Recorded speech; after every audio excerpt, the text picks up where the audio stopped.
Bismillah. Boleh kita mula insya-Allah. Ya Allah. Allah. Bismillahirrahmanirrahim. Alhamdulillahi rabbil alamin. Wassalatu wassalamu ala maulana Rasulillahil amin wa ala alihi wa ashabihi at-tayyibin at-tahirin. Qala rabbi shrah li sadri wa yassir li amri wahlul 'uqdatam min lisani yafqahu qawli. فنوينا التعلم والتعليم والتذكر والتذكير والنفع والانتفاع والإفادة والاستفادة والحث على التمسك بكتاب الله وسنة رسوله صلى الله عليه وآله وسلم والدلالة على الهدى ابتغاء مرضاته وثوابه وقربه سبحانه وتعالى. السلام عليكم ورحمة الله تعالى وبركاته. الحمد لله. Bersyukur kita kepada Allah Subhanahu wa taala, dengan limpah kurnianya kita masih diberi kesempatan untuk sama-sama hadir pada malam ini bagi meneruskan sesi bacaan kitab ataupun nota lah yang saya sediakan yang berkait dengan hukum hakam berpuasa. Jadi insya-Allah pada malam ini kita mulakan dengan perbahasan sunat-sunat puasa. Ada kan? Okey, insya-Allah. Tengah tu mata lah. Baru nak start ni. Tunggu 15 minit tu boleh lah. Nak terhangguk-hangguk ke. Ni awal lagi ni. Jadi sunanus shaumi wa Ramadan. Sunat-sunat puasa, sama ada puasa Ramadan ataupun puasa sunat. Puasa hari Isnin, puasa hari Khamis, puasa hari Arafah. Maka sunat kita buat beberapa perkara. Yang pertama, menyegerakan berbuka setelah yakin terbenam matahari. Jika syak maka wajib melambatkan berbuka. Itu yang pertama. Wajib kita segerakan ataupun sunat kita segerakan berbuka. Bila sunat tu? Bila yakin matahari terbenam. Tengok matahari terbenam. Baru buka. Dan kita faham pukul 4.30 tu hidang dah. Pukul 5 tu kira je selalu dah. Sebab apa disebut sunat menyegerakan. Tu bukan segera tu tak cerdik. Atau bahasa moden panggil bodoh. Faham tak? Tu. Jadi sunat menyegerakan kalau yakin masuk maghrib. Kalau syak masuk ke belum, maka kita wajib lambatkan sikit. Tunggu sampailah yakin masuk waktu. Sebab tu kami di Bumi Al-Azhar Al-Syarif, untuk guru saya lah, walaupun tak mengaji banyak, Syekh Mahmud Said Mamduh, di pakar hadis di Al-Azhar Al-Syarif, beliau menyarankan kalau belajar di Al-Azhar ataupun duduk di masjid, berbuka itu selepas semua sekali masjid-masjid siap azan. Sebab di Mesir ni, di tanah Arab secara umum banyak masjid. Masjid jalan sekejap masjid, lepas tu apartmen, bawah tu dia orang buat masjid, buat Jumaat. Jadi terlalu ramai orang azan. Jadi bimbang kalau ada yang salah awal seminit, salah awal 2 minit. Arab ni kadang azan tu bukan orang yang erti. Dia tidak ada latihan khusus sebab banyak sangat masjid. Maka ketika itu Syekh sebut moleknya buka lepas habis semua azan baru buka. Nak bagi yakin molek masuknya maghrib. Tapi di Malaysia tak perlulah buat sampai ke peringkat tu. Yang kedua, bersahur walaupun dengan seteguk air. Waktu sahur bermula selepas berlalunya separuh malam. Jadi sunat kita bersahur walaupun dengan minum air. Hikmah kepada bersahur ialah supaya badan kita kuat pada siang Ramadan. Jadi nak baca Quran ke, kalau ada keperluan nak tolong orang ke, kita larat lagi nak buat. Boleh? Dia ada jenis orang ni, memang tak sahur, tahu apa? Rugilah. Sebab dalam sahur itu ada barakah. Jadi bangun juga sahur walaupun minum air, waktu tidur balik. Rugilah. Ala kulli hal, ambil keberkatan sahur. Hikmah yang kedua ialah untuk kita bermukhalafah dengan ahlul kitab. Ahlul kitab bila mereka berpuasa, mereka tak sahur. Maka kita nak berbeza dengan puak ni, kita bersahur. Okey Ustaz, saya kenyang dah Ustaz. Maknanya buka tadi 2 pinggan dah. Kena pula dengan morek. Jadi waktu sahur tu kenyang, perut kena kenyang. Adakah disunatkan juga saya bersahur? Kita sebut kekal disunatkan. Dan moleknya waktu sahur tu kita makan buah tamar ataupun minum air. Lepas tu makan berat lah supaya badan kita gagah di siang Ramadan.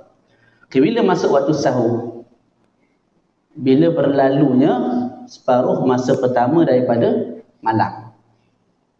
Jadi malam masuk maghrib. Dah habis malam waktu subuh lah. Jadi malam contoh ada 10 jam. Masuk 5 jam yang kedua, waktu tu lah baru bermulanya waktu sahur. Jadi more duduk mana more? Separuh masa kedua ke separuh masa pertama?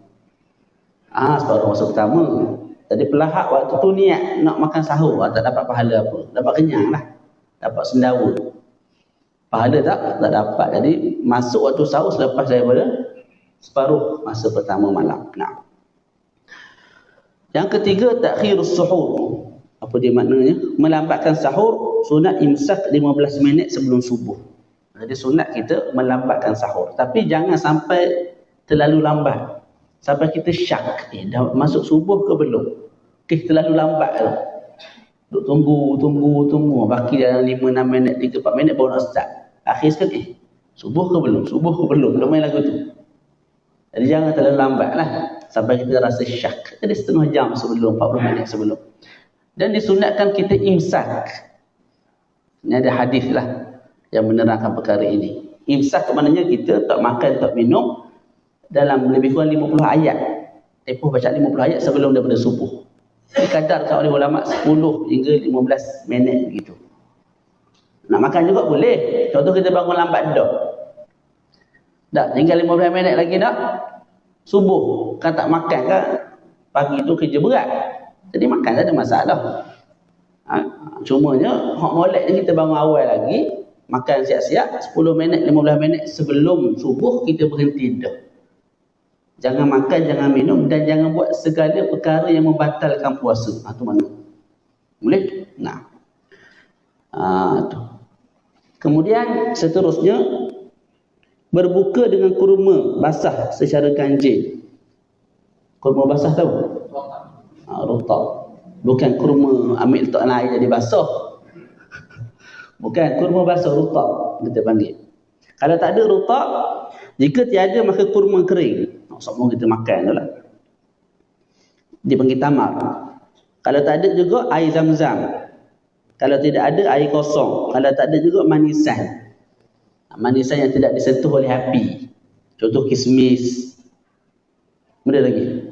Manisan yang tidak disentuh oleh api. Madu. Isteri. Isteri bukan. Tak termasuk kalau buat isteri tu manis. Faham tu? Tu. Kalau tak ada juga, maka apa? Kita berpindah kepada manisan yang disentuh oleh api. Maknanya kuih-muih dan sebagainya. Tak ada juga berbuka dengan jimuk. Ini bukan aku buat cerita, dia memang disebut dalam kitab. Ustaz, saya nak jimuk. Siapa Ustaz? Bini mati dah. Ataupun tak kahwin lagi. Tak tahulah nak buka dengan dia pula lepas tu. Tapi step akhir dia ialah berbuka dengan bersetubuh. Kalau tak ada benda dah nak buka. Boleh? Tu. Jadi turutan tu dituntut lah tu. Start daripada buah rutab dan sebagainya. Kemudian seterusnya, nombor 5, memberi makan ataupun berdoa selepas berbuka. Yang molek doa selepas berbuka. Jadi sebelum buka, bismillahirrahmanirrahim, Allahumma barik lana fi ma razaqtana wa qina azabannar. Kita pun ambil air, minum.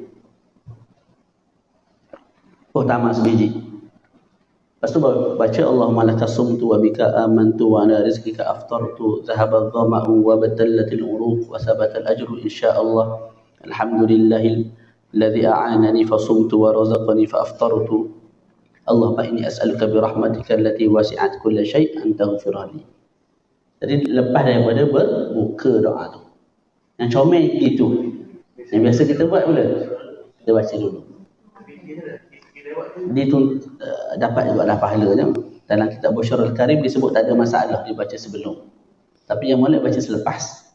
Jadi sebelum hadap makanan baca doa, makan. Lepas makan sikit baca doa tu. Lepas tu menantok lah. Jangan lepas menantok sendawa Allah melakasum tu. Boleh. Okey, lepas tu berdoa lah dengan apa-apa doa yang kita kehendaki daripada kebaikan dunia dan juga kebaikan akhirat.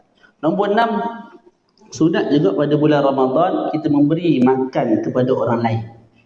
Maknanya kita memberi orang lain berbuka dengan makanan kita. Jadi mungkin kita boleh pakat sama-sama kita. Dengan jiran ke, pada tidak pun dengan anak isteri ke, kalau duduk dekat-dekat. Jadi hari ni kamu semua buka dengan kurma ayah. Esok ayah buka dengan kurma abang. Lusa. Jadi bila orang tu berbuka dengan makanan kita, setiap amalan yang dia buat pada hari itu kita dapat pahala. Tu. Jadi lagi molek cari orang hak jenis kaki masjid ke, kaki iktikaf kita malas dah kita. Iktikaf malas baca Quran, malas ngaji, malas belakang kita. Jadi kita ambil teknik yang lebih mudah lah. Cari ustaz-ustaz yang rajin-rajin ibadat, orang-orang yang rajin ibadat, kita kata ustaz minta tolong ustaz hari ni buka kurma saya ni. Bila dia buka kurma saya, pahala dia tu dapat ke kita juga, tanpa berkurang sedikit pun. Boleh. Tapi buka tu dengan makanan kita, bukan buka dengan makanan lain lepas tu makan nasi kita. Tak, itu tak dapat pahala berbuka. Boleh? Boleh pakat lah. Kalau duduk satu rumah, contoh student kan. Okey, hari ni aku beli contoh burger ataupun kuih, mungkin RM3-4 je. Lepas tu masing-masing belilah. Nasi dia orang nak makan tu dah RM8 tu. Cuma untuk buka tu, batalkan puasa tu punya hak kita. Esok ni pula, ni pula. Maka pahala tu dah dapat insya-Allah taala. Boleh? Kalau tak jumpa orang boleh PM saya. Saya bagi alamat rumah. Insya-Allah dapat pahala dah. Jimat sebulan. Sekali dengan sahur lah tu. Sekali lah, jangan atau buka saja. Ala-ala nak buat kebaikan lah. Pernah dengar tak cerita untuk guru makan keliling? Untuk guru makan keliling. Ini nak cerita. Tadi ada seorang tok guru ni, dia mengajar di masjid. Ada ceritalah tentang kelebihan sedekah. Lepas dia kata perkara yang paling molek sedekah, kita sedekahlah benda yang paling kita sayang, benda yang paling kita suka. Balik daripada rumah, tok guru tu tengok buah nangka dia hilang. Sedangkan buah nangka tu dia jaga molek dengan racunnya, dengan baja apa semua, jaga molek nak bagi buah tu comel. Tadi dia tanya bini dia mana buah. Lepas tu bila dia jawab tak dia, abang saya pergi kuliah abang. Abang kata hak moleknya, bila kita nak sedekah, kita sedekah benda yang paling kita sayang. Jadi saya tahu abang ni paling sayang buah ni, maka saya ambil agih-agih dah kepada orang setempat. Jadi tok guru tu kata, Minah, aku ni duk cerita ke orang pagi petang siang malam main mengajar masjid, surah dah di mana-mana tempat mengajar ni bukan tujuan nak suruh orang lain, nak suruh kita bagi orang lain dah. Tujuan aku cerita kelebihan sedekah tu nak suruh orang lain bagi kita. Tu. Faham tak? Bukan nak suruh kita bagi orang lain. Tu tok guru makan keliling tau. Atas bawah. Jadi tak sewajarnya lah. Sepatutnya kita yang mengajar ataupun ustaz, kita amalkan dulu benda tu. Cuma lepas ni kalau nampak saya tu janganlah kerja hambat. Kecuali kalau saya pergi kedai biasa-biasa boleh lah. Kalau tengok saya makan kedai mahal-mahal sikit, jangan masuk. Saya tak nak bayar. Boleh? Ya Allah. Okey. Kemudian nombor 7, al-ightisalu. Nombor 7 dah. Bismillah. Nombor 7, mandi wajib sebelum terbit fajar supaya seseorang itu memulakan puasanya dalam keadaan suci dan untuk meraihkan khilaf. Jadi kalau malam tu kita berjunub, sama ada keluar air mani sebab mimpi ataupun melakukan hubungan kelamin bersama isteri, maka moleknya kita mandi sebelum daripada terbit subuh. Supaya bila masuk subuh makna bermulanya puasa, kita dalam keadaan suci, tahir, suci. Dan juga bagi meraihkan khilaf lah, ada sebahagian ulama mengatakan wajib berpuasa dalam keadaan suci. Tak, jadi nak raihkan khilaf tu mazhab Syafi'i sebut sunat. Boleh? Mana benda tu sunat lah, tak wajib. Kalau orang tu tak mandi sampai ke maghrib tak mandi, puasanya sah, cuma tak semayang lah sakit. Nah. Okey, yang ke-8. Mandi sunat setiap Ramadan selepas maghrib supaya badan segar dan bertenaga untuk beribadat. Ni cara-cara orang buat. Mandi malam tu biasa. Tapi mandi niat untuk qiyam, itu jangan orang buat. Jadi lepas ni, bermula Ramadan kali ini, bila mandi malam tu niat, sahaja aku mandi sunat. Untuk qiyamul lail, untuk tarawih dan sebagainya. Untuk badan kita segar. Dan telah makruf mandi, caranya macam mandi wajib. Tak, lepas maghrib.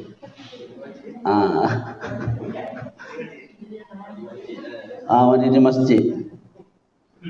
Jadi niatnya, rukunnya pertama niat, yang kedua ratakan air pada seluruh badan. Itu untuk mandi sunat sama macam mandi wajib caranya. Ya, sila. Orang lain mana tanya? Siapa dia tanya? Sila. Sunat fajar. Waktu maghrib. Terbit fajar.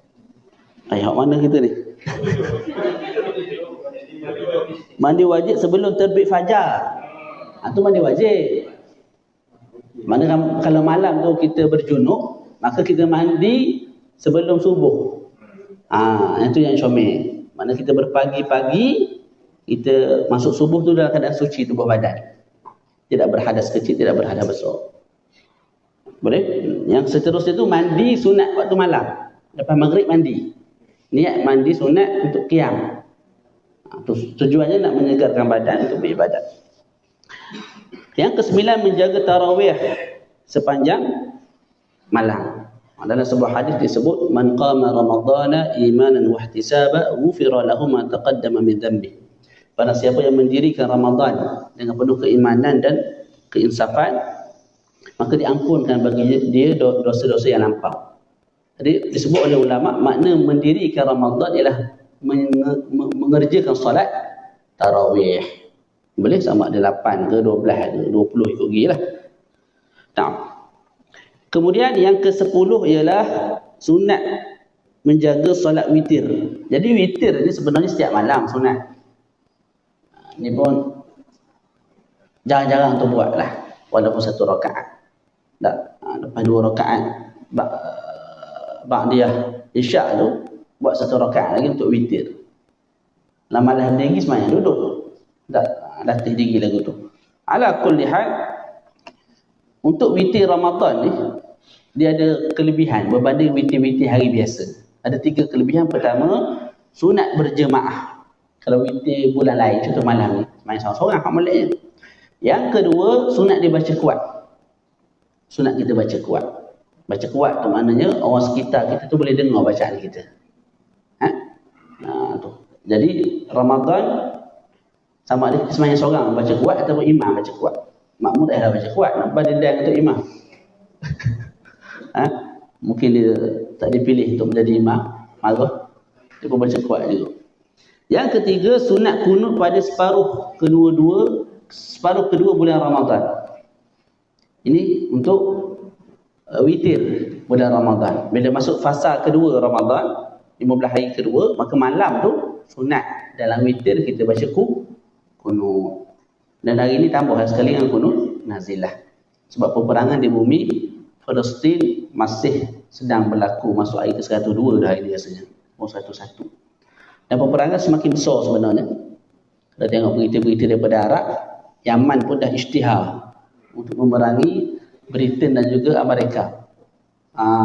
Gagah Yaman. Tak takut orang. Lebanon masuk campur.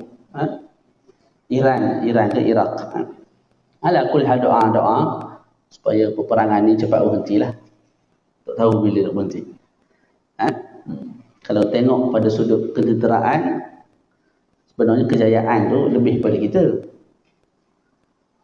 Faham tak? Jadi puak-puak tu dah tak ada akal lah nak mati ke Hamas ni. Dia berdiri orang awam, Madani. Bom hospital lah, bom sekolah. Waktu yang ramai sampai 23-24 ribu dah rasanya hari ni yang mati. 7-8 ribu tak jumpa-jumpa jenazah sampai ke hari ni. Jadi sentiasa menadah doa, memohon Allah Ta'ala memberi kemenangan kepada umat Islam di sana. InsyaAllah. Tak lama dah kita boleh sembahyang di Masjid Al-Aqsa, insyaAllah. Yang ke-10, yang ke-11 dah. Hai, pukul berapa jam ni? Takut tak ada perhabis. Bukan nak balik. Takut tak ada perhabis. 11, memperbanyakkan membaca dan tadabbur Al-Quran. Sehari sejuzuk tak apa dah. Tadi habis 30 hari 30 juzuk. Kalau tak boleh pun bacalah banyak sikit. Seumur sebelum ni semuka baca 2 muka. Tak ada masalah. Jangan terlalu menekan lah dalam buat ibadat ni. Takut tekan-tekan sehari tu je sejuzuk. Cover sebulan. Okey, lepas tu baca dengan tadabbur. Tadabbur ni baca dan faham lah. Kalau kita tak boleh faham Arab, kita baca terjemahan. Kita berdengar tafsir, ustaz-ustaz mengajar tafsir. Warid daripada asar disebut Ramadhanu syahrul Quran. Ramadan ni bulan Al-Quran. Dan menjadi adat ulama. Masuk Ramadan, kelas-kelas pengajian ditinggalkan. Mereka fokus kepada bacaan Quran dan belajar tafsir. Sebahagian ulama begitu. Mana Ramadan tu cuti. Cuti daripada kelas. Tapi fokus kepada Quran. Mungkin khatam 3-4 kali. Tadabbur Quran, baca tafsir. Khusus untuk bulan Ramadan. Tapi kalau kita bosan ataupun cepat bosan lah dengan baca Quran, kita perbanyak malah amalan tu. Baca Quran, mengaji, tilawah, apa bagai tu. Tak ada masalah. Pengajian. Yang ke-12, al-iktsaru minas sunan. Apa dia? Perbanyakkan amalan sunat. Perbanyakkan amalan sunat. Rawatib. Lepas tu solat duha, solat tasbih, solat al-awwabin. Solat al-awwabin ni sebahagian kata solat apa? Solat duha. Benda yang sama. Al-awwabin dengan solat al-duha benda yang sama. Sebagai ulama kata solat al-awwabin adalah sembahyang yang dikerjakan selepas maghrib sehingga isyak. Sekurang-kurangnya 2 rakaat, sebanyak-banyaknya 20 rakaat. Jadi solatul awwabin, solat awwab ni orang yang bertaubat. Orang yang kembali kepada Tuhan. Sebab malam ni orang ramai buat maksiat. Jadi waktu tu kita solat. Tak silap saya, solat ini juga dinamakan solatul ghaflah, solat yang lalai. Sebab bukan solat tu lalai tak. Nisbah kepada orang lain yang lalai, tapi kita beribadat. Boleh? Jadi solatul awwabin khilaf. Ada kata solatul awwabin dia juga solat duha. Benda sama, nama lain. Ada kata solatul awwabin adalah solat yang dikerjakan selepas maghrib sehingga isyak, sekurang-kurangnya 2 rakaat, sebanyak-banyaknya 20 rakaat. Boleh faham 20? 12. Berapa 20? Sebut 12 tu 10 denda. Ni ponteng lah BI ni. Saya dulu sekolah rendah okey BI. Masuk sekolah menengah tu guru depan ni gini tidur. Depan tu guru. Bodoh apa kecil. Okey. Kemudian yang ke-13 al-iktsaru minal a'malis salihat. Mana tadi? Maksud saya Muhammad. 13, perbanyakkan amalan kebaikan seperti sedekah, bislaturrahim, hadiri majlis ilmu, iktikaf, umrah, menuju kepada Allah dengan niat, dengan hati dan seluruh anggota badan, dan doa-doa yang warid, amalkan doa-doa yang warid daripada Nabi. Yang ke-14, bersungguh-sungguh melaksanakan ketaatan pada 10 malam terakhir Ramadan. Jadi awal tu taat dah. Cuma bila masuk 10 yang terakhir, amalan tu kita gandakan. Kalau di Arab benda tu zahir. Di Arab. Di tanah Melayu kita ni tak berapa nak. Dia persiapan raya tu lebih. Tak. Sampai kadang meninggalkan tarawih. Sebab apa? Beli baju di mall, apa semua. Dah akhir-akhir tengok murahnya. Tak, orang buat promosi apa. Jadi molek je beli siang lah. Ambil waktu siang, malam tu fokus kepada ibadat. Boleh? Okey. Yang ke-14, bersungguh-sungguh melaksanakan ketaatan pada 10 malam terakhir. Ke-15, berusaha mengejar fadilat Lailatul Qadar. Lailatul Qadar ni bila berlaku ni? Ada 40 pandangan ulama. Banyaknya pandangan menunjukkan mereka ambil ihtimam perkara tu. Sampai masing-masing berijtihad mengatakan hari ini. Cuma Al-Imam Syafi'i radhiyallahu ta'ala anhu cenderung ianya berlaku pada malam 21 ataupun malam 23. Imam Syafi'i pengasas mazhab. Tapi yang dipegang oleh kebanyakan ulama, jumhur ulama ialah malam 27. Boleh. Sebahagian ulama pula kata berpindah-pindah. Pada 10 malam terakhir tu boleh jadi 21, tahun 23, tahun seterusnya malam 22, wahakala. Banyaklah, ada 40 pandangan. Kita sebut tu baru 3. Jadi yang molek je setiap malam tu kita hidupkan dengan amalan kebaikan lah. Dengan amalan kebaikan. Tapi ibadah benda yang kita mampu lah. Sebab ada orang, kita jangan kira orang kita. Ada orang pagi nak kerja berat. Tak, kita duduk dalam aircon. Jadi lain lah. Mungkin dia kena tidur awal. Jadi kalau dia tidur awal, niat besok pagi nak segar tubuh badan, cari rezeki, tidur tu insyaAllah dapat ibadat juga. Pahala juga. Tak, terutama dunia hari ni, barang makin naik, inflasi, nilai duit makin turun. Jadi kurangkan kita kiaskan diri kita dengan orang lain. Ada orang dia kena struggle sungguh untuk mencari rezeki pagi, petang, siang, malam. Mungkin dia dah selesai fardu ain dia, nak cari lenjan, cari rezeki pun insyaAllah khair lah. Tapi kalau tak selesai fardu ain, kena cari masa jugalah. Duduk depan Tok Guru mengaji. Sebab kalau tidak, sembahyang pun tak sah, puasa pun tak sah, itu ikut dance sekali lah. Pulang ke dunia tu. Nah, khair insyaAllah. Okey. Banyaklah kalau nak sebut tentang apa nama ni, Lailatul Qadar ini, kita ambil sebahagian kecil lah. Cara nak menghidupkan dia. Sila. 10 hari terakhir juga, malam raya tu. Katanya malam Lailatul Izzah pun 10 terakhir juga. Lailatul Izzah. Lailatul Izzah. Maksudnya? Yang malam raya tu lah. Ada Lailatul Izzah, malam raya. Tak, kalau masuk malam raya, tu tak kira malam Ramadan lah. Cuma sunat juga hidupkan. Sebab ada juga hadis yang beritahu kalau kita hidupkan malam raya, maka Allah Ta'ala akan hidupkan hati kita di mana hati-hati orang lain telah mati.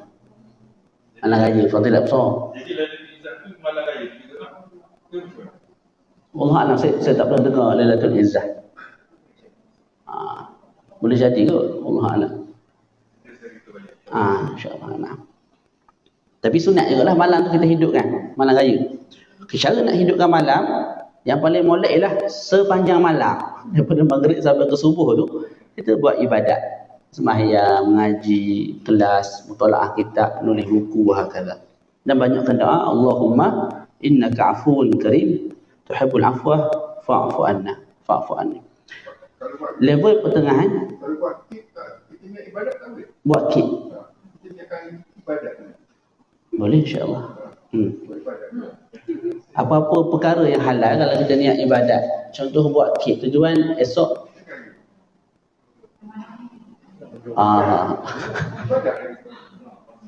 Tujuan nak bagi orang makan, insyaAllah dapat ibadat, insyaAllah.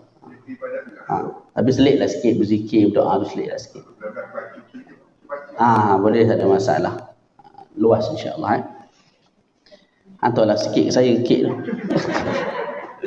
Wa'usatuha ayyuhya mu'zaman lail bima dhukir. Pertengahan, level pertengahan ibadat ataupun hidupkan malam Lailatul Qadar ialah kebanyakan malam. Contoh malam tu 10 jam, 8 jam kita beribadat. 7 jam kita beribadat. Yang paling ringkas sekali, level paling rendah ialah kita sembahyang isyak berjemaah dan berazam untuk solat subuh berjemaah. Jadi isyak berjemaah, subuh tu berazam. Kalau bangun berjemaah lah. Kalau lambat seorang-seorang, tapi ada azam untuk solat subuh berjemaah. Itu serendah-rendah level menghidupkan malam Lailatul Qadar. Tapi janganlah ambil hak tu. Ada sedaya upaya usahalah untuk perbanyakkan. Seterusnya nombor 15. Berusaha bersungguh-sungguh mana? Nombor 16 dah, berbuka dengan makanan halal. Yang ni wajib. Mana boleh makan makanan haram? Ramadan ke tak Ramadan, ke sahur ke buka.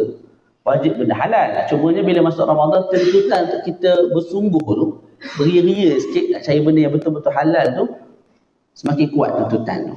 Boleh? Nah. Nombor 17, memperluaskan rezeki kepada tanggungan. Mana Ramadan ni, maknanya makanan tu special sikit lah untuk keluarga kita. Dituntut. Nah. Ataupun mungkin pada sudut yang lain, hadiah ke apa semua. Kita perluaskan sudut rezeki, hadiah kepada tanggungan kita. 18, meninggalkan perkara sia-sia dan maki hamun. Benda ni wajib. Tapi kalau kita tinggal juga pada Ramadan, kita dapat 2 pahala. Satu pada sudut meninggalkan perkara wajib, yang kedua pada sudut sunat Ramadan, iaitu meninggalkan perkara-perkara tersebut. Boleh? Selesai kat situ. Ya, sila. Ya. Kerana biasa ni bulan Ramadan dari tahun. Supaya witir. Kalau kita supaya witir pukul 3 pagi. Boleh? Kita cuba sekuranan atau Dia witir ni molek je kalau kita mampu bangun siang hari, mana pagi-pagi sebelum subuh, maka molek tangguhkan, lambat kan. Tapi kalau jenis lambat bangun, ataupun kalau bangun pun tak buat dah, maka buat witir awal lah. Boleh? Nah. Tak faham tak cerita lama. Ya, sila. Perbanyakkan solat-solat sunat. Mungkin ada. Masa zaman muda tu, selalu tak semayang. Ya. Lebih baik meninggalkan solat sunat dan menghadapkan sebanyak mungkin solat fardu yang ditinggal tu. Yang moleknya buat yang fardu. Kadang-kadang orang tak faham benda ni. Dia kata macam ustaz, terlepas saya banyak fadilat benda-benda sunat. Sembahyang sunat duha, sembahyang sunat tu. Sebenarnya bila kita buat yang fardu, pahalanya lagi banyak berbanding dengan sunat. Jadi qada fardu bukannya fardu. Jadi pahala lebih banyak. Jadi perbanyakkan yang fardu. Malah sebagian ulama dalam mazhab Syafi'i ataupun mungkin pandangan muktamad tak silap saya, kita tak boleh buat perkara lain melainkan qada sembahyang semata-mata. Kerja pun sekadar kerja cari duit untuk sara keluarga supaya tak mati je. Baki waktu yang ada semua sembahyang, mayang fardu. Tapi pandangan tu agak orang panggil apa? Tak keras, orang panggil apa? Tak sesuai pada sebahagian. Tak sesuai pada sebahagian orang yang mungkin baru berjinak-jinak dengar tu, malah tu. Jadi sebagai ulama yang lain kata, kalau nak juga solat sunat, maka gabungkan. Allah Sayyidina Muhammad, yang sunat tu buat, lepas tu yang fardu tu, contoh zuhur kan. Jadi sebelum solat fardu zuhur hari tu, qada dulu. Lepas daripada zuhur tu, qada pula. Jadi satu zuhur tu kita buat 3 zuhur. Satu yang fardu, 2 yang qada. 3 dah maghrib, isyak, subuh. Tu. Tapi yang paling molek, kita selesaikan yang fardu dululah. Selesaikan yang fardu dulu. Biar nampak kesungguhan tu. Sekurang-kurangnya kalau kita mati tengah jalan, tak ada habis, Allah Ta'ala kira ampunkan. Sebab nampak kesungguhan nak berhabis benda yang fardu tersebut. Boleh? Jadi wajib qada. Yang sembahyang wajib qada.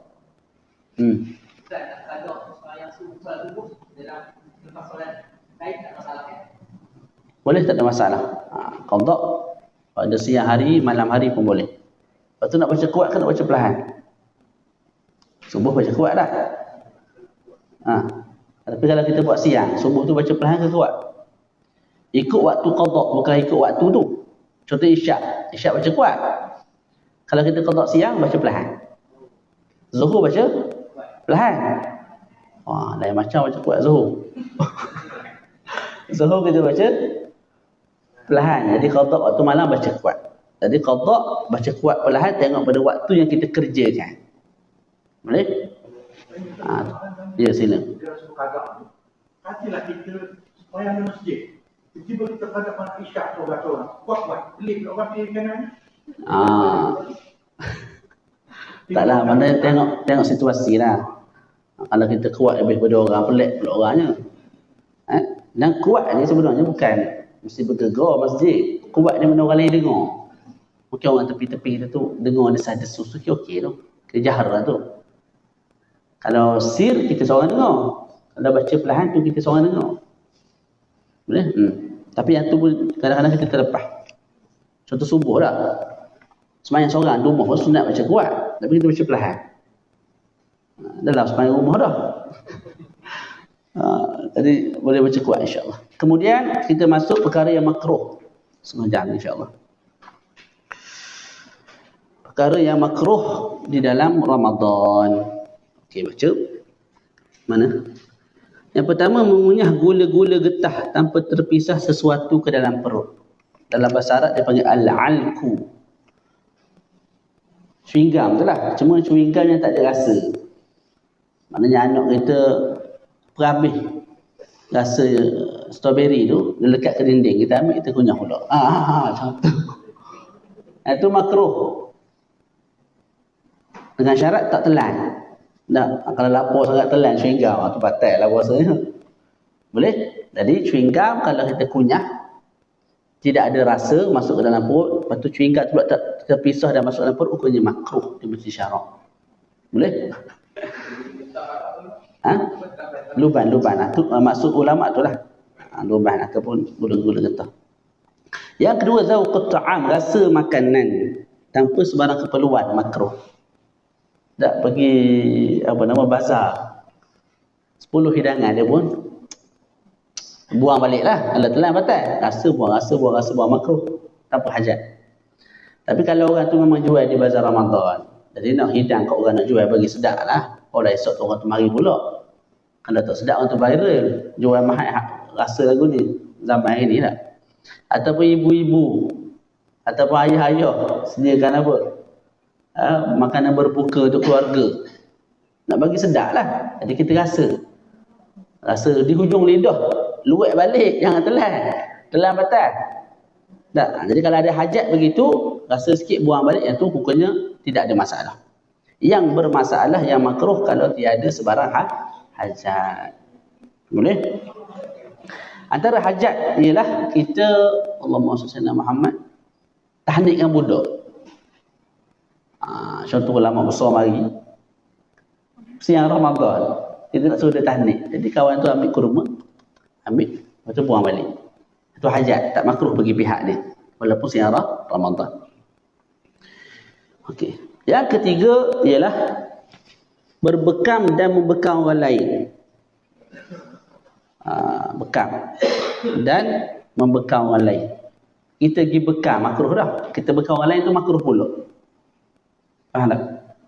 Sebab apa? Melemahkan badan. Oleh yang demikian, kalau kita jenis gagah, ahli sukan ke atlet apa, kalau bekam tak ada kesan dia, tu tak ada masalah. Harus bagi dia berbekam.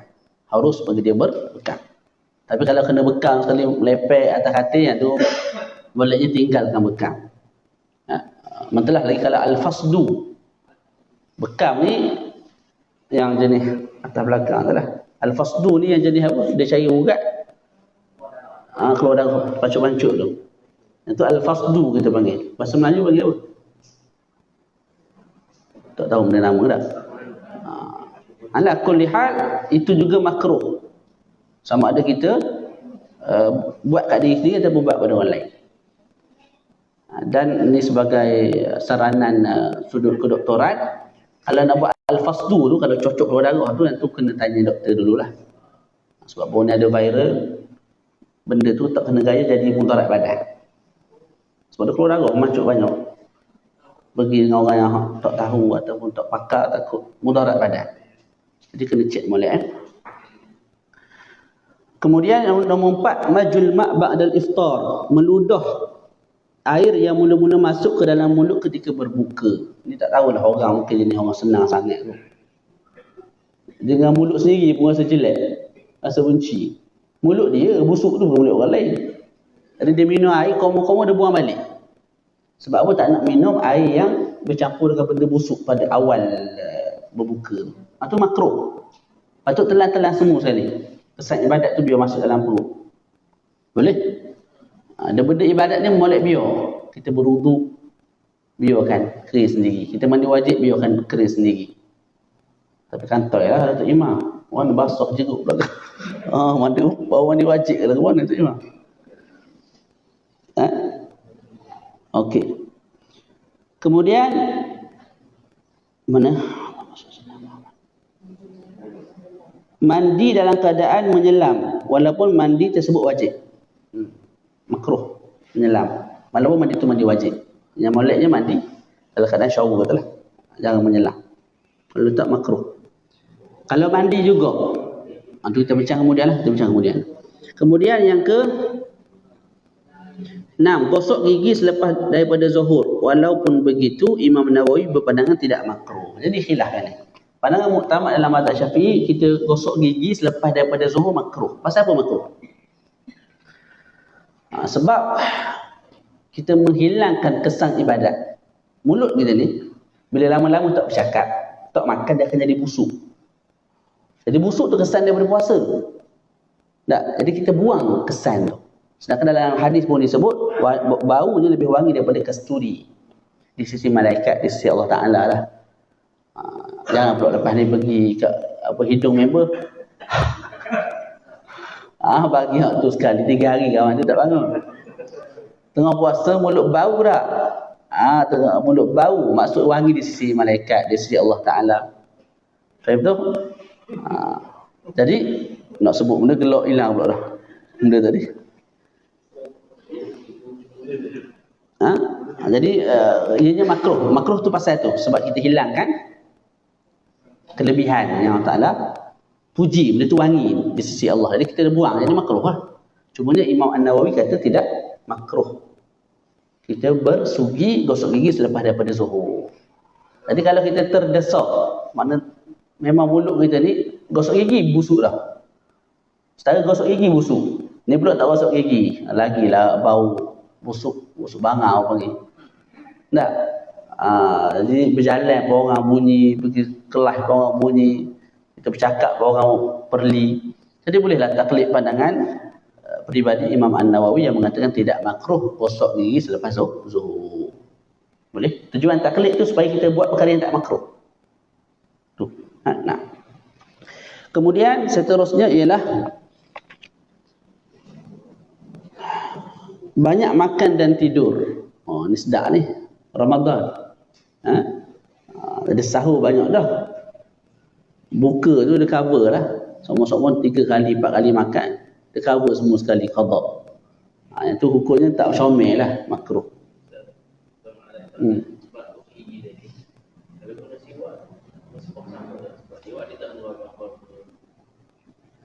Tak, dia menghilangkan bau. Dia ilah makruh tu sebab menghilangkan satu bau yang busuk di sisi kita tapi wangi di sisi Allah. Itu kelebihan. Jadi buang kelebihan tu dicela lah. Dicela. Ala kulli hal masalah khilaf. Masalah khilaf. Mana tadi? Banyak makan dan tidur. Yang ke-8, bersembang pada perkara yang tiada kaitan dengan dirinya. Ni masuk Ramadan, tak tahulah. Dia macam jadi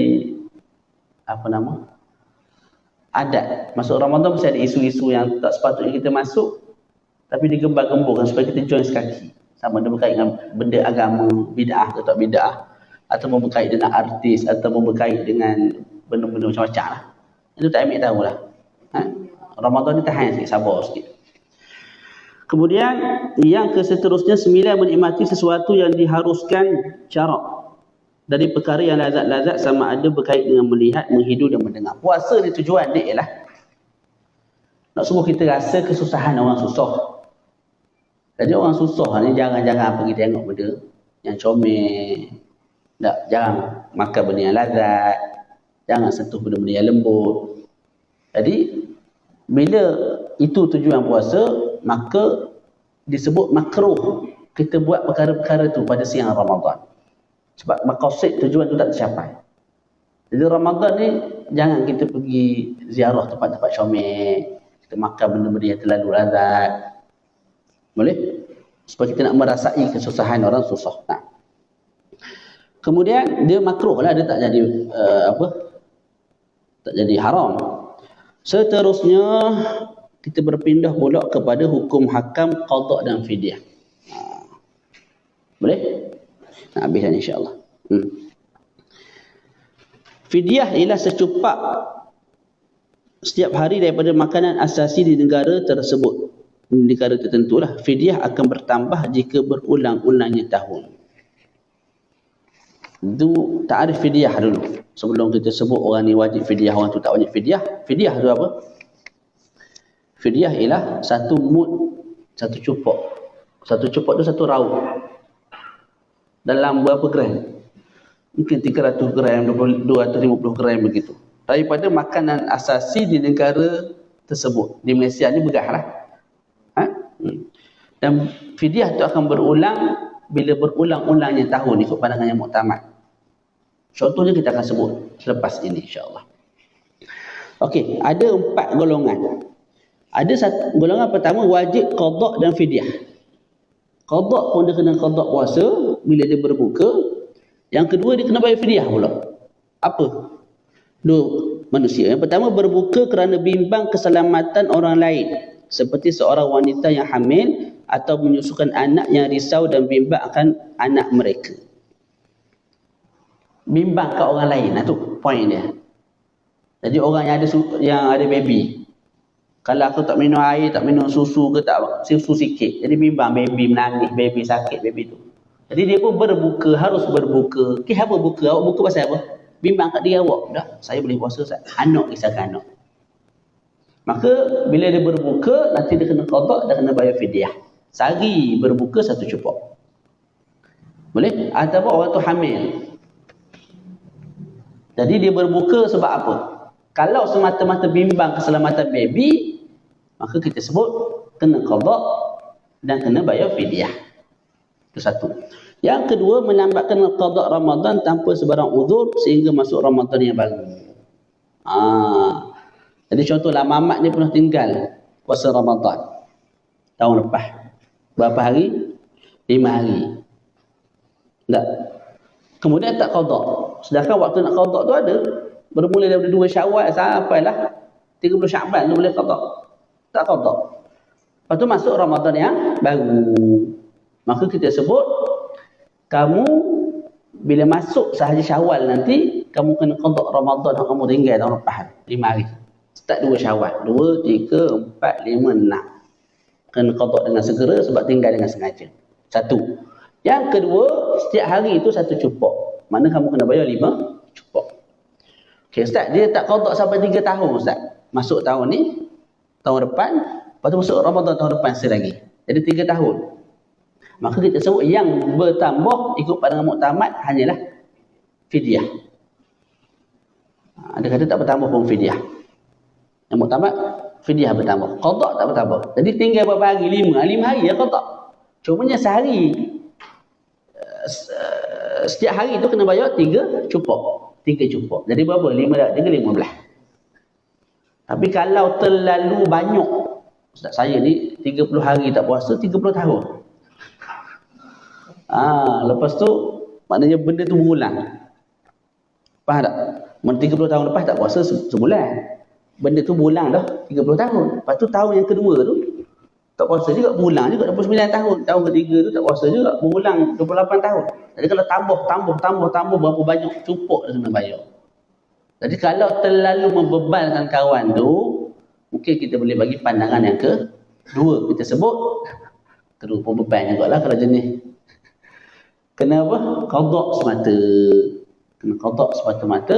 Fidyah sehari itu secupok ya, tak berulang. Tak berulang Faham tak? Kemudian golongan yang kedua. Jadi yang tadi apa? Wajib qada dan wajib fidyah. Yang pertama orang yang berbuka kerana bimbang keselamatan orang lain. Contoh lain apa dia? Kalau nak tambah. Bomba. Tak berlaku kebakaran. Dia kalau tak makan, nak main dalam api ni jadi badan lemuk sangatlah. Sedangkan nak menyelamatkan nyawa orang. Jadi dia pun buka. Sebelum masuk tu dan roti 2 muka, air 2 botol macam tu. Tu masuk. Jadi dia buka pasal apa? Bimbang keselamatan orang. Maka dia pun kena apa? Qada, lepas tu nak fidyah sehari. Kena fidyah 1 cupuk. Yang kedua wajib qada semata-mata. Orang yang pengsan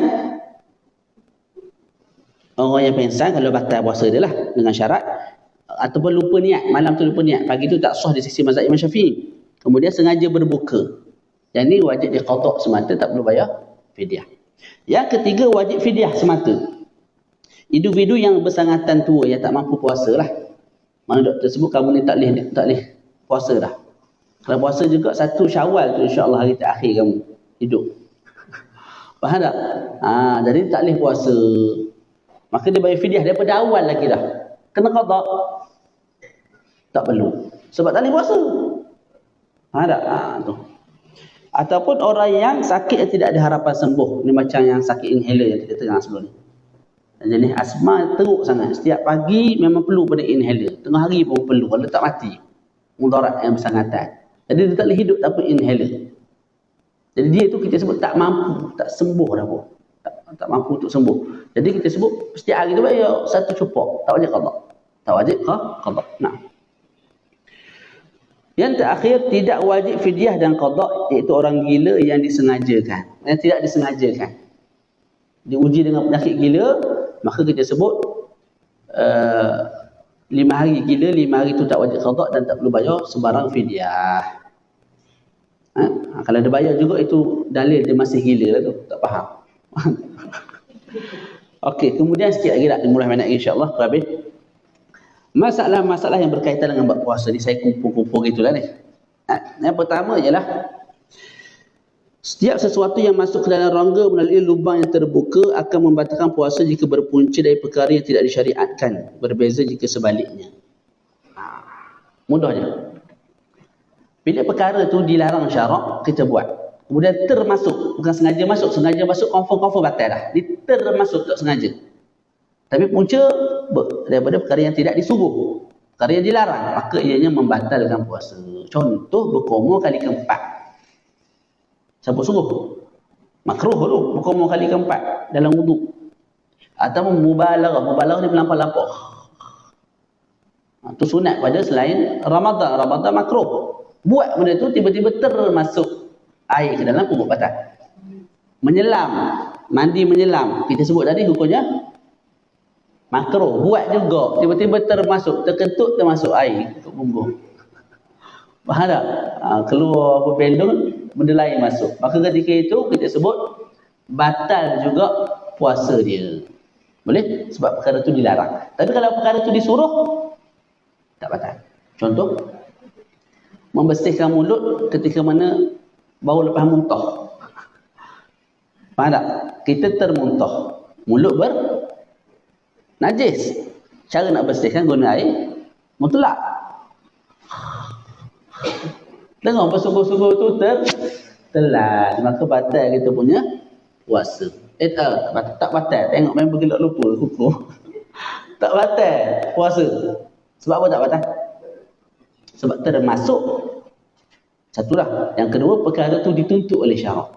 Bersungguh-sungguh menghilangkan najis. Boleh? Ataupun kita kumur biasa. Pada kali pertama, kedua, ketiga. Tanpa melampau-lampau, kumur biasa. Termasuk tak batal. Sebab memang perkara tu dituntut ketika berwuduk. Itu kesimpulan. 2. Haram mencium isteri pada siang bulan Ramadan jika menimbulkan syahwat. Jika tidak, maka hukumnya khilaf aula. Ni anak-anak muda lah baru nikah. Tak, cium bini sama ada kat mulut ataupun pipi ke apa, dia jadi karen. Mari nafsu gitu. maka haram dia mencium. Tapi kalau tok lelaki umur 95, bini umur 120, itu cium rasa apa? Nak termuntah ada rasa. Tak, tidak menimbulkan nafsu, maka khilaful aula, tak comel juga cium. Bolehnya tinggalkan. Nabi pernah mencium isteri pada siang Ramadan. Cium pipi, cium dahi. Tapi Nabi sebut, aku orang yang paling kuat menjaga nafsu. Kita tak payah buat handai lah. Tak. Lepas tu, minyak berat apa semua tu, lama tak servis kan, babah. Faham? Yang ketiga, haram puasa wisal, bukan wisil. Haram puasa sambil main wisil, bukan? Haram puasa wisal. Apa wisal? Puasa 2 hari berturut-turut tanpa berbuka. Yang tu diharamkan oleh syarak. Nabi boleh, kita tak boleh. Sebab Nabi Allah Ta'ala bagi makan dan minum. Sedangkan Nabi tak makan, tak minum. Allah Ta'ala bagi makan. Tak? Kita tidak boleh puasa wisal. Nah. Okey. Allahumma salli ala Muhammad. Pengharaman tu tidak hilang, melainkan kalau kita makan sesuatu yang jenis sesuatu tu boleh menguatkan badan. Contoh kita puasa sehari Maghrib tu kita makan bijan, tahu bijan? Sebiji bijan. Sebiji tak kuat kan? Tapi kalau makan banyak, jenis bijan tu akan menguatkan badan. Yang tu tak apa, walaupun bukan sebiji. Lepas tu kita sambung. Yang tu tak haram. Faham tak? Kalau kita membatalkan puasa dengan perkara yang tidak menguatkan badan. Contoh dengan jimuk. Itu melemahkan badan. Jadi habis puasa sehari jimuk, tak makan nasi, tak makan apa semua. Sedangkan ada hukum haram wisal tu masih wujud. Jadi puasa wisal apa? Puasa 2 hari berturut-turut. Pengharaman tu akan gugur kalau kita makan sesuatu yang boleh menguatkan badan walaupun tak menguatkan badan benda tu. Kalau sebab kita makan sikit. Tapi jadi kalau kita makan ataupun batalkan puasa tengah tu dengan perkara yang melemahkan badan seperti jimuk, pengharaman tu masih wujud. Yang keempat, banyak lagi rupanya. Wajib qada dengan segera puasa Ramadan yang ditinggalkan dengan sengaja. Tu banyak kadilah kita sebut. Sengaja tinggal Ramadan, 2 Syawal tu kena qada. Tangguh-tangguh berdosa. Yang kelima, sunat qada dengan segera puasa yang terbatal disebabkan keuzuran. Sakit sebab tu tak puasa. Maka sunat dia qada segera 2 Syawal. Nak qada lambat sikit boleh, tak ada masalah. Nah. Yang keenam, wajib menegur individu yang makan pada siang Ramadan jika zahir individu tersebut mengambil ringan terhadap hukum syarak. Jika sebaliknya, maka disunatkan untuk tegur. Tak, 10 Ramadan Tok Imam dan Tok Bilal tak duduk di Saigon mengetek. Dia orang baik dua orang ni. Tak, kita kenal orang baik. Sunat kita tegur. Dia ketuk pintu, tak tegur. Hari ni Ramadan Ustaz. Kalau ada lebih, saya duduk sekali contoh. Sunat kita tegur. Tapi kalau orang tu jadi dok jadi malas puasa, maka bila kita nampak dia berbuka siang Ramadan, kita pikul ni memang jadi malas ni, memang sengaja buka, maka wajib tegur. Selagi mana tak datang mudarat kat badan lah. Tak kan kita tegur, kena jet dengan dia. Seminggu kita tak bangun, tak payah tegur lah. Seterusnya, Zaid mati. Bab mati ni akhir-akhir penutup ni bab mati. Zaid mati sebelum qada puasa Ramadan yang lepas, apakah hukumnya? Ni pun banyak berlaku. Tak orang tanya. Dia ada qada 5 hari, tak ada qada mati. Kita sebut ada 4 perincian hukum. Yang pertama, sengaja meninggalkan puasa dan mempunyai kesempatan untuk qada. Makna Zaid ni sengaja tinggal Ramadan. Berapa hari? 2 hari lah kita ambil. Lepas tu ada waktu nak qada. Ada waktu nak qada. Mana 2 Syawal dia hidup, 3 Syawal hidup, 4 Syawal hidup. Mati bila? Dia sebutlah dia mati pada Syawal Zulqa'dah. Awal Zulqa'dah mati. Jadi dia ada lebih kurang 29 hari untuk qada, tapi dia tak qada sehinggalah dia mati. Jadi tinggal dengan sengaja dan ada kesempatan untuk qada. Kita sebut wajib dibayar fidyah setiap hari 1 cupak atau harus bagi walinya sekalipun bukan ahli waris untuk qada puasa untuknya. 2 pilihan. Sama ada kita ambil daripada harta dia sehari secupak. Jadi 2 hari ada 2 cupak. Duit kita beli beras, kita bagi pada fakir miskin. Ataupun kita puasa untuk dia. kita wali dia puasa untuk dia. Wali kat sini sama ada mak pak dia, adik-beradik dia yang ahli waris atau bukan ahli waris. Malah orang asing pun boleh puasa untuk dia tapi dengan izin ahli waris. Contoh anak murid dia nak tolong puasa untuk dia. Tak dapat izin daripada ahli waris, tidak ada masalah. Tapi kalau tak dapat izin, tidak boleh. Itu yang pertama. Yang kedua, sengaja meninggalkan puasa tetapi tidak mempunyai kesempatan untuk qada. Sengaja tinggal. Macam tadi lah. Sengaja tinggal 2 hari, cumanya 1 Syawal mati. Bila 1 Syawal mati, sempat tak nak qada? Tak sempat lah. 1 Syawal tak boleh. Puasa haram. 2 Syawal tak boleh puasa sebab mati dah. Kita sebut disebabkan kamu sengaja berbuka. Disebabkan kamu sengaja berbuka walaupun tak sempat nak qada, kena keluarkan juga 1 cupuk daripada harta peninggalan dia untuk sehari Ramadan. Ataupun wali dia puasa untuk diri dia, ataupun orang asing puasa untuk diri dia sehari tu seharilah dengan izin daripada wali dia. Boleh? Jadi kesimpulan dia, kalau sengaja saja tinggal tu kena bayar fidyah, atau ni bukan dan, ataupun dipuasakan sehari tu diganti 1 puasa oleh wali dia. Sama ada dia ada waktu untuk qada sekira-kira dia mati pada Zulqa'dah, ataupun tak sempat langsung nak qada sekira-kira dia mati pada 1 Syawal, pada 1 Syawal. Puasa? Betul soalan, bagus. Kalau tak ada harta langsung, Allah alam, rasanya tak perlu, tak wajib. Boleh ke kalau anak contoh anak dia nak keluar duit sebagai... Boleh, tak ada masalah. Boleh tu boleh, sudah wajib. Wajib saja tak wajib. Lepas tu puasa pun tak wajib. Sebab tu beban orang lain, bukan beban kita. Allah alam. Allah alam, saya tak. Rasanya begitu dah. Macam yang tadi, soalan 2, dia berkaitan dengan maksud saya ni, arwah tu meninggal, ada 9 tanah betul. Ya. Tapi tanah tu nak kena dia parai atau bahagia atau saka lah. Ya. Tapi dia ada hutang puasa lagi tak selesai ni, nak bayar sebab dia berhutang. Harta faraid dibahagikan selepas selesai beberapa perkara. Antaranya ialah bayar hutang yang berkait dengan Allah, berkait dengan manusia. Lepas tu Allahumma salli ala Muhammad. Apa nama tadi? Nak sebut benda tak ingat. Pengurusan harta, pengurusan jenazah. Lepas tu ada baki baru kita bahagi faraid. Kalau tak ada baki tak ada. Contoh tinggal 1,500. Pengurusan jenazah 1,500. Tak ada ke? Kalau macam orang tak jalan bagi duit biasa lah.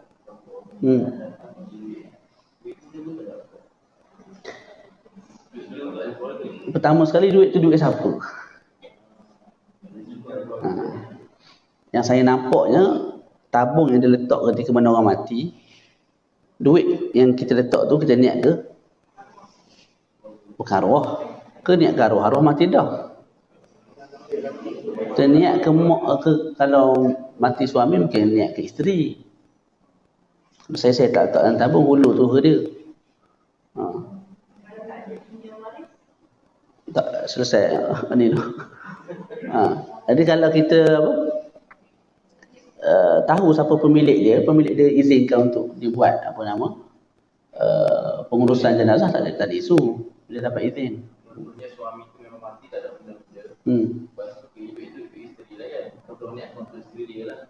Isteri guna pula untuk urusan jenazah. Tak ada masalah. Mana tu dituntut pula lah. Boleh? Sikit lagi. Kelebihan ni betul kita buka soalan yang akan ada. Yang keseterusnya, tidak sengaja meninggalkan puasa dan mempunyai kesempatan waktu untuk qada. Tak sengaja tinggal, sakit ataupun inhaler tadi sehari 2 hari terpaksa guna kan. Cumanya kawan ni dalam masa yang sama dia ada waktu untuk qada. Maknanya 2 Syawal hidup, 3 Syawal hidup boleh qada lah, dia mati pada Zulqa'dah. Jadi dalam 29 hari boleh qada, tak qada juga. Waktu mati.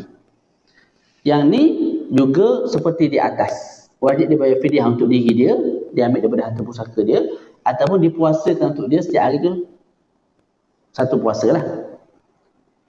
Dia boleh buat sehari je. Contoh dia 5 hari tinggal kan. 5 hari tinggal, kita cari 5 orang. Buat hari yang satu hari. Tapi 5 orang boleh juga gitu. Jadi kalau tinggal tak sengaja, cuma ada waktu untuk qada, tak qada. Jadi kita sebut dia cuai jugalah. Boleh cuai, denda tu ada. Kena bayar fidyah. Yang terakhir dia tak perlu bayar fidyah. Tak perlu apa-apa. Qada pun tak perlu, fidyah pun tak perlu. Tinggal secara tak sengaja sebab sakit dan tak sempat nak qada. Sekira-kira dia mati pada 2 Syawal. 2 Syawal. Ataupun mati mungkin 5 Syawal. Tapi daripada 2 Syawal sampai ke 4 Syawal tu tak boleh puasa sebab dia haid. Tak boleh puasa. Ataupun waktu dia sakit. Itu pun dianggap sebagai orang yang tinggal puasa secara tak sengaja dan tak sempat qada. Walaupun ada hari tu, tapi waktu tu dia qada sebab haid, sebab sakit. Maka itu kita sebut tak wajib qada puasa untuk dia dan juga tak wajib dia bayar fidyah untuk dia. Wallahu a'lam. Kalau ada soalan 1 2, habis dah kalau ikut ni. Saya nak tanya. Ya, sila. Kalau orang tua ni, Ya. berapa umur yang kata tak wajib puasa? Tak, dia ikut kemampuan diri sendiri aja. Dia tak boleh sebut. Ulama tak tetapkan umur. Ataupun fizikal dia macam mana? Sejak lupa, tak lupa, tidak boleh puasa, tidak boleh puasa ni.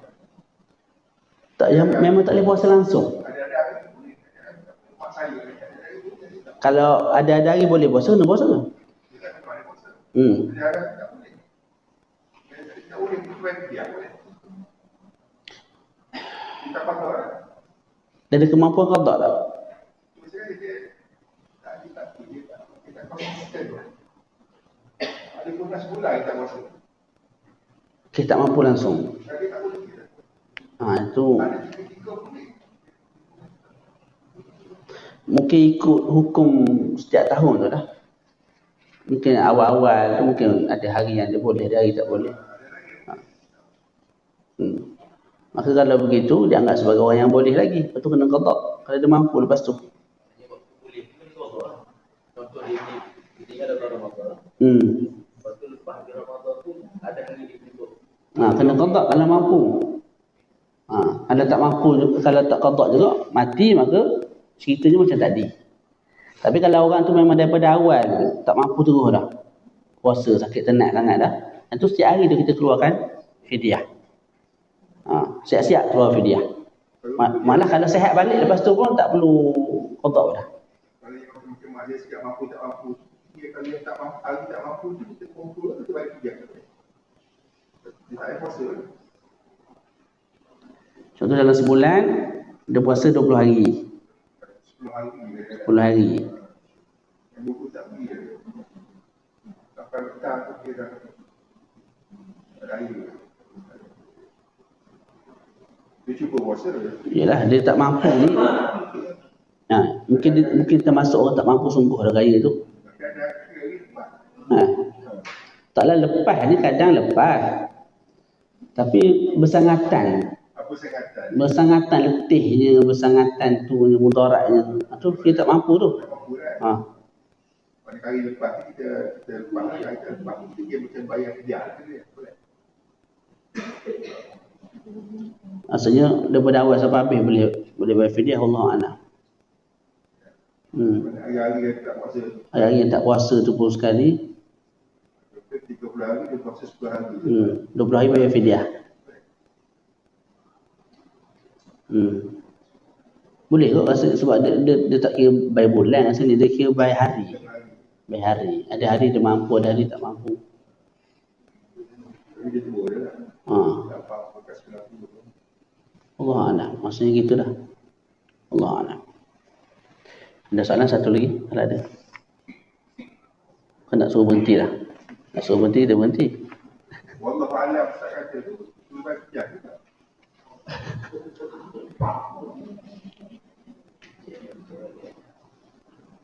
Tak sebab dia taradud gitu. Tak jelas. Sebab dia sebut oleh ulama Asy-Syaikhil Harim, ada orang yang bersangatan tua yang tak mampu puasa. Tak mampu ni maknanya kalau dia berpuasa juga bersangatan. Letih tu. Mudarat bersangatan diri dia. Tak rasanya iktibar, kita ambil iktibar dengan wakil realiti, sifat badan itu. Kalau lepas sekali, kalau bersangatan, tak bersangatan, letih bersangatan, seolah-olah tak mampu lah. Seolah-olah tak mampu, maka boleh bayar fidyah.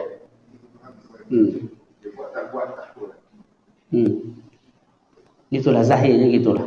Berdasarkan apa yang disebut oleh para fuqaha Allah.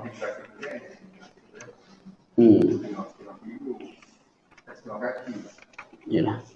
InsyaAllah. Ada soalan lain tak ada Ada, sila. Contohlah sepupu kita ni dia tak ada anak. Dia mati dulu, kemudian dia mati, dia tak ada harta. Kita trace dia dapat, kita dapat tahu dia tinggal puasa 10 hari. Ya. Jadi kita ni waris yang ke sepupu lah kan. Boleh kita tolong bayar fidyah kita atau macam mana? Boleh. Boleh. Tolong bayar tak ada masalah, boleh. Kalau puasa tu nak kena tak boleh. Tak, dia pilihan. Sama ada dia kalau dia ada harta wajib dia bayar. Ambil daripada harta dia peninggalan. Kalau tak wajiblah orang lain tolong bayar. Sebab tanggungjawab tu dia, bukan anak dia, bukan cucu dia, bukan sepupu dia tak. Tapi untuk boleh bayar tu boleh. Kita niat bayar untuk bagi kafir lah. Boleh, tak ada masalah. Kalau kita ahli waris, walaupun kalau kita wali dia walaupun bukan ahli waris, boleh bayar walaupun tanpa izin. Walaupun tak dapat izin khusus, sah. Tapi kalau orang tak, dia tu yang puasa, itu yang puasa. Mana boleh bayar lah, saya rumah itu boleh bayar. Boleh bayar, tak ada masalah. Allah a'lam. Allah a'lam. InsyaAllah kita bertemu bila pula, tak tahulah. Alhamdulillah selesai perbincangan tentang bab puasa. Jadi moga-moga ada kebaikan lah daripada apa yang kita kerjakan dalam 3 kali siri bacaan bab puasa ini. InsyaAllah untuk sesi akan datang guru kita Ustaz Uwais akan kembali mengajar. Dan saya Allah alam lah, ada rezeki adalah, kalau tak ada tak ada lah, gitu je lah tak. Jadi minta maaf kalau ada apa kasar bahasa ke apa. Wassallallahu ala sayyidina Muhammad wa ala alihi wa sahbihi wa barik wa sallam. Alhamdulillahi rabbil alamin. Assalamualaikum warahmatullahi taala wabarakatuh.